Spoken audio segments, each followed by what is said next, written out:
کیا آپ نے کبھی سوچا ہے کہ لگژری گاڑیاں، مہنگے فون، برانڈڈ کپڑے اور شاندار طرز زندگی پاکستان کے زیادہ تر نوجوانوں کی پہنچ سے کیوں باہر ہیں؟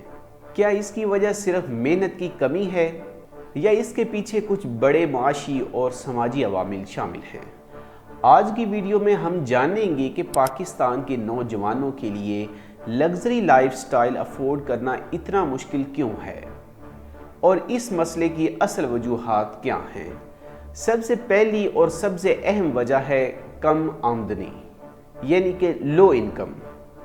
پاکستان میں ایک تعلیم یافتہ گریجویٹ کی ابتدائی تنخواہ عموماً 50,000 سے 80,000 روپے ماہانہ کے درمیان ہوتی ہے۔ اگر اسے ڈالر میں تبدیل کیا جائے تو یہ تقریباً 140 سے 290 ڈالر ماہانہ بنتی ہے۔ دوسری طرف امریکہ، کینیڈا، آسٹریلیا یا یورپ کے کئی ممالک، ان میں ایک نئے پروفیشنل کی ماہانہ آمدنی 3,000 سے 5,000 ڈالر یا اس سے بھی زیادہ ہو سکتی ہے۔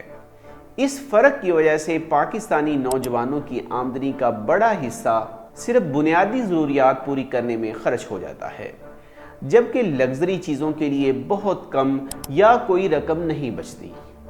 دوسری بڑی وجہ ہے بے روزگاری اور کم روزگاری۔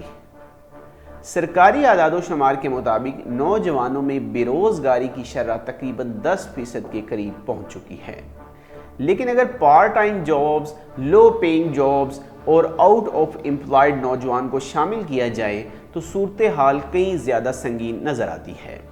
ہر سال ہزاروں گریجویٹس مارکیٹ میں آتے ہیں، لیکن معیاری ملازمتوں کی تعداد محدود ہے، اس لیے بہت سے نوجوان کم تنخواہ پر کام کرنے پر مجبور ہوتے ہیں، ان پیڈ انٹرنشپ کرتے ہیں یا اپنی قابلیت سے کم لیول کی ملازمتیں قبول کرتے ہیں۔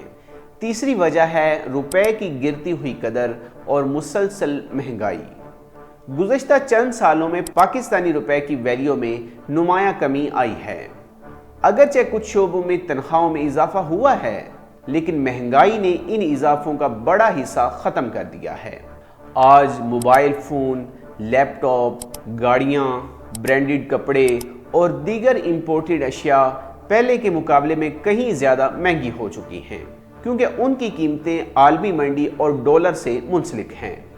اس کا نتیجہ یہ نکلتا ہے کہ نوجوانوں کی حقیقی خریداری کی طاقت کم ہوتی جاتی ہے، اور سب سے بڑی وجہ ہے ہائی سیلری صنعتوں کی کمی۔ پاکستان کی اکانومی میں اب بھی بڑی حد تک زراعت، ٹیکسٹائل، سروسز اور بیرونی ملک پاکستانیوں کی ریمیٹنسز پر انحصار کرتی ہے۔ اگرچہ یہ شعبے اہم تو ہیں، لیکن یہ اتنی بڑی تعداد میں ہائی سیلری والی جابز پیدا نہیں کرتے جتنی ماڈرن ٹیکنالوجی، فائنینس یا گلوبل کریٹو انڈسٹریز پیدا کرتی ہیں۔ اس لیے ڈگری رکھنے والے نوجوانوں کی تعداد تو بڑھ رہی ہے، لیکن ہائی کوالٹی جابز اس رفتار سے پیدا نہیں ہو رہی۔ ایک اور اہم مسئلہ ہے برین ڈرین۔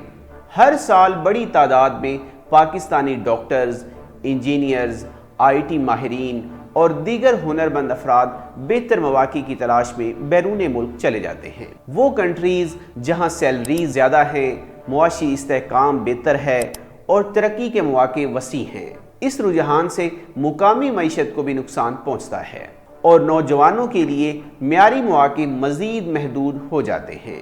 پاکستان میں اکثر نوجوان اپنی 20 یا 30 سال کی عمر تک والدین کے ساتھ رہتے ہیں۔ یہ نظام ایک طرف مالی بوجھ کم کرتا ہے، لیکن دوسری طرف معاشی خود مختاری رفتار کو بھی سست کر سکتا ہے۔ بہت سے نوجوان اپنی ذاتی آمدنی کی بجائے خاندانی وسائل پر انحصار کرتے ہیں، جس کی وجہ سے اپنی کمائی سے لگژری لائف سٹائل کا تصور محدود رہ جاتا ہے۔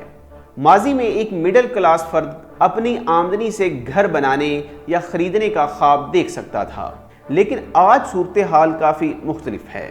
بڑے شہروں جیسے کراچی، لاہور اور اسلام آباد میں زمین کی قیمتیں کئی گنا بڑھ چکی ہیں۔ گھروں اور فلیٹس کی قیمتیں عام تنخواہ دار نوجوان کی پہنچ سے دور ہیں۔ بینک فائنینسنگ اور مارکیٹ سسٹم بھی محدود لوگوں کے لیے قابل رسائی ہے۔ اس وجہ سے نوجوان اپنی آمدنی کا بڑا حصہ صرف رہائش کے مسئلے سے نمٹنے میں لگا دیتے ہیں۔ ایک اور مسئلہ جو نوجوانوں کو درپیش ہے کہ پاکستان میں ہر سال ہزاروں طلبہ ڈگریاں تو حاصل کرتے ہیں، لیکن اکثر اوقات مارکیٹ کو جن مہارتوں کی ضرورت ہوتی ہے تعلیمی نظام وہ فراہم نہیں کر پاتا۔ اس کا نتیجہ یہ نکلتا ہے کہ بہت سے گریجویٹس بے روزگار ہی رہتے ہیں، کمپنیوں کو مطلوبہ مہارت رکھنے والے افراد کم ملتے ہیں، نوجوانوں کو اضافی کورسز اور ٹریننگ پر مزید وقت اور پیسہ خرچ کرنا پڑتا ہے۔ ایسا مسئلہ جس سے نوجوان ہی نہیں بلکہ تنخواہ دار طبقہ بھی زیادہ پسا ہوا ہے۔ پاکستان میں بہت سے نوجوان ڈائریکٹ انکم ٹیکس نہ بھی دیں تب بھی وہ انڈائریکٹلی ٹیکس ادا کرتے رہتے ہیں، مثلاً پیٹرول پر ٹیکس، بجلی اور گیس کے بلوں پر ٹیکس، موبائل اور انٹرنیٹ سروسز، روزمرہ استعمال کی چیزوں پر۔ یہ تمام اخراجات ان کی بچت اور خریداری کی صلاحیت کو متاثر کرتے ہیں۔ پاکستانی نوجوان لگژری لائف سٹائل اس لیے افورڈ نہیں کر پاتے کہ وہ محنت نہیں کرتے، بلکہ اس لیے کہ وہ ایک ایسے معاشی نظام میں زندگی گزار رہے ہیں جہاں آمدنی کی رفتار مہنگائی اور اخراجات کی رفتار سے بہت پیچھے رہ گئی ہے۔ اصل سوال یہ نہیں کہ نوجوان کیوں پیچھے ہیں، بلکہ یہ ہے کہ ہم ایک ایسی معیشت کیسے بنائیں جہاں محنت کا صلہ بہتر زندگی کی صورت میں مل سکے۔ جب تک اکانومی مضبوط نہیں ہوتی، نئی صنعتیں نہیں بنتی اور زیادہ پیداواری اور اعلیٰ تنخواہ والی ملازمتیں پیدا نہیں ہوتی، تب تک اکثریت کے لیے لگژری لائف سٹائل ایک خواب ہی رہے گا۔ آپ کی رائے میں پاکستانی نوجوانوں کے مالی مسائل کی سب سے بڑی وجہ کیا ہے؟ اپنی رائے کمنٹ سیکشن میں ضرور دیجیے گا اور من میں آئے سوالات بھی لازمی اٹھائیے گا جن سوالات سے دنیا کے بڑے تھنک ٹینکر ڈرتے ہیں۔